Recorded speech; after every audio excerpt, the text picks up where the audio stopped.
Here's something that should not be true. In study after study, investors with higher financial literacy make worse investment decisions than investors with lower financial literacy. Not because they pick worse assets, because they trade more, override their own plan more, and trust their own judgment at exactly the moments when trusting their judgment costs them the most. Intelligence is not a defense against financial bias. For some of the most expensive biases, it makes things worse.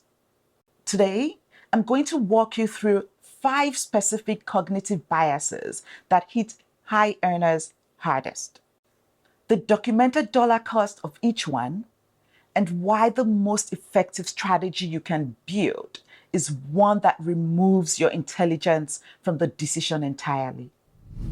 I'm Toyin, a CPA and financial planner here in Canada. I'm glad you're here. I want to spend time on this today because it is the most underserved conversation in personal finance. And it has the highest stakes for exactly the type of person watching this channel. The clients who have lost the most money in my practice are rarely the ones who know nothing about investing. They're the ones who know just enough to trust themselves. And that trust, applied at the wrong moments, compounds the wrong way. Let me show you the mechanism, because once you see it, you can't unsee it. Daniel Kahneman, in his Nobel-winning work, drew a distinction between 2 thinking systems. System 1 is fast, intuitive, emotional. It's the part of your brain that decides. System 2 is slow, deliberate, analytical. It's the part that justifies. The common assumption is that high intelligence people use System 2 more often.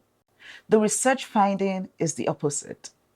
High intelligence people primarily use System 2 to construct better justifications for System 1 decisions, not to override them. Read that again.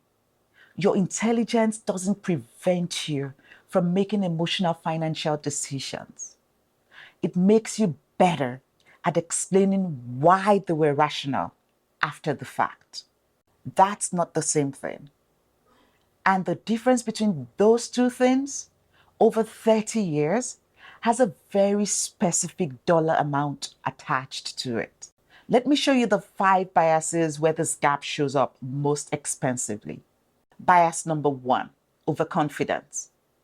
The landmark study here is Barber and Odier, published in the Journal of Finance in 2000. They analyzed 66,000 brokerage households over 6 years. The findings? The most traded portfolios underperformed the least traded portfolios by approximately 6.5 percentage points annually. 6.5 points annually. High earners trade more often. Why? Career success generates domain-specific confidence that incorrectly generalizes to investing. The cognitive error is this: expertise in one field creates an illusion of expertise in adjacent ones. A high earner's track record of being right in their professional domain makes it neurologically difficult to accept that they might be wrong in this one. Here's what that costs in dollars. A $200,000 self-managed portfolio underperforming an index fund by 2% annually over 20 years, and 2% is conservative, opens a $178,000 gap. The fund didn't underperform. The decisions around the fund did. Bias number 2, planning fallacy. Definition: systematically overestimating future income and underestimating future expenses, then using those projections to justify undersaving today. The high earner version: career trajectory has been consistently upward, so projecting continued income growth feels reasonable, not delusional. The original research is Bueller, Griffin, and Ross, 1994. People underestimate project timelines by about 40% on average. And critically, the effect gets worse with experience and expertise, not better. The behavioral consequence in your finances is the sentence, "I'll catch up later," becomes a strategy. Here's the dollar cost. Delaying RRSP contributions by 5 years in your 40s at $30,000 per year, 7% return, 15 years to retirement, costs you approximately $340,000 at the finish line. That's the missed contributions themselves, plus the compounding you never captured on them. The plan to catch up later is itself a planning fallacy. I want to pause here because the thing about these first two biases and the three that come next is that none of them feel like biases when you're in them. Overconfidence feels like informed judgment. Planning fallacy feels like reasonable optimism. They don't arrive with warning labels. They arrive dressed as reasonable decisions, which is exactly what makes them so expensive and exactly why knowledge alone doesn't fix them. Quick note before we go further. If this is the first video of mine you've watched and you're finding it useful, hit subscribe. I publish one of this every week. Evidence-based Canadian numbers. No fluff. Okay, back to it. Bias number 3, present bias. Definition: overweighting immediate rewards against future ones, even when you've intellectually committed to the future. The high earner irony is this: you demonstrated sustained delayed gratification building your career, years of education, long hours, professional development for deferred reward. And then you applied present bias to your financial decisions. You delayed gratification for a decade to build your career, and then the raise arrived and the lifestyle followed it. That's not inconsistency. That's two different parts of your brain operating on two different reward timelines. The dollar cost: $500 a month in lifestyle inflation at age 35. Invested instead at 7% is $567,000 forgone by age 65. Not the spending itself, the compounding opportunity cost. Bias number 4, sunk cost. Definition: continued investment in a decision based on past committed resources rather than future expected value. In personal finance, this looks like staying in an underperforming managed fund because you've held it 8 years, keeping a financial advisor because of the relationship, holding a concentrated stock position because your identity is attached to the original thesis. The intelligent person's version is more dangerous than the basic one. It's not just holding the sunk cost. It's building increasingly sophisticated narratives for why the original decision was correct. People sometimes lose more defending a decision than they lost in the original decision. Because the second loss is invisible. It's the return they didn't earn while they were protecting the first one. The dollar cost: $80,000 in the managed fund underperforming an index fund by 1.8% annually over 8 years is $42,000 in direct drag before the relationship maintenance cost. Bias number 5, hindsight bias. Definition: after an outcome is known, believing you knew it all along and updating your decision-making model as if the outcome was predictable. Why it's dangerous: it creates a false record of your own predictive accuracy, which feeds directly back into bias number 1, overconfidence. The compounding cycle is you correctly predict a market move once. You attribute it to skill, not luck. You update your belief in your own ability to predict. You make increasingly confident market timing calls. The dollar cost: missing the 20 best days in the 20-year window, typical of an active market timer acting on obvious signals. Cut portfolio value nearly in half. JP Morgan and St. James Place have published the same finding in different decades.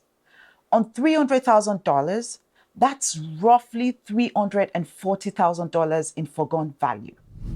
I want to show you something. Let's say you exhibit just 3 of those 5 biases at a moderate level, not extreme versions, moderate. Overconfidence leading to 1.5% annual underperformance. Planning fallacy leading to a 5-year contribution delay. Present bias leading to $400 a month in lifestyle spending instead of investing. On a 30-year timeline, starting at age 35, cumulative cost of those 3 moderate, ordinary, completely reasonable seeming decisions is over $800,000. Not from disasters, not from bad luck, from 3 things that almost every high-earning professional does. That number should make you angry.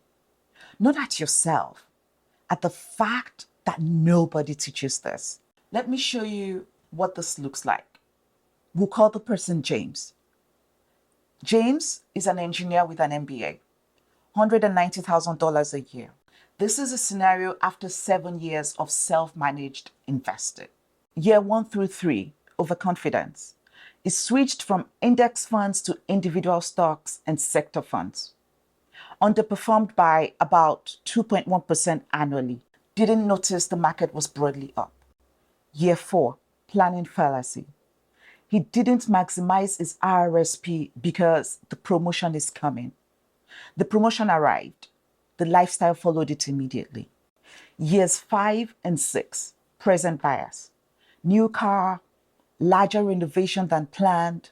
Contribution rate stayed flat despite a $30,000 income increase.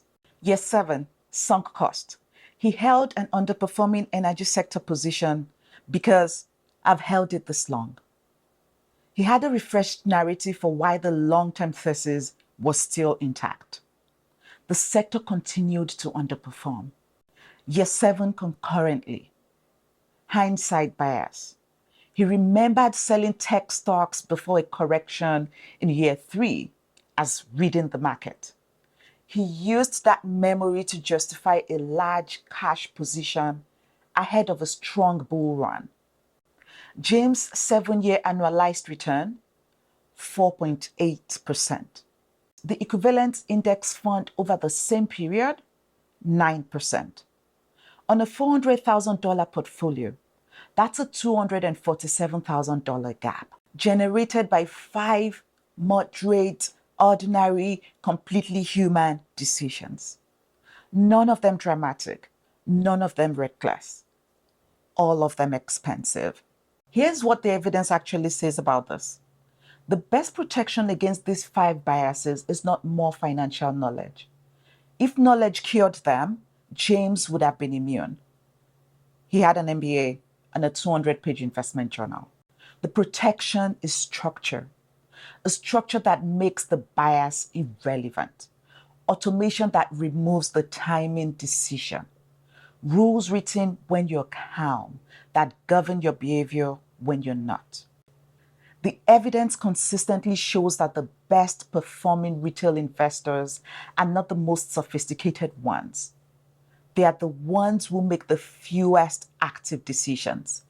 3 structural fixes, specific. Fix 1, write your investment policy statement before the next market move. I say this a lot. Document your target allocation, your rebalancing trigger, the specific conditions under which you would ever sell a position, and explicitly what you will not do regardless of market conditions. Date it, sign it. This is the document your past self writes when calm, so your future self doesn't have to make a decision under pressure. Fix 2. Automate contributions on a fixed date, not when I have money left over. A fixed calendar date, a fixed amount, pre-authorized. Dollar cost averaging eliminates the prediction chasing timing decision entirely. Research consistently shows that investors who automate outperform investors who contribute manually, even when the manual investors contribute more total dollars. Fix 3. Annual bias audit. Once a year, review your financial decisions from the previous 12 months and ask, which bias was operating here? Not to undo the decision, to update your IPS and tighten the structure. You don't need to eliminate bias. You need a structure that catches it before it becomes a transaction. If you've seen yourself in James' story, if you've recognized any of those 5 biases in your own decision history, I need you to hear this. These are not failures. They are documented features of how intelligent, high-performing brains operate under financial uncertainty. The people who have corrected the most expensive versions of these 5 biases were not the ones who became smarter about investing. They were the ones who became more honest about the limits of their own judgment in this specific domain, and then built a structure that removed the judgment call. That is not defeat. That is the most financially intelligent decision you can make. Here's what I want you to do this week, not next month, this week. Step 1, identify the one bias from this 5 you recognize most strongly in yourself. Not all 5, the one. Write it down with one specific example from your own financial history.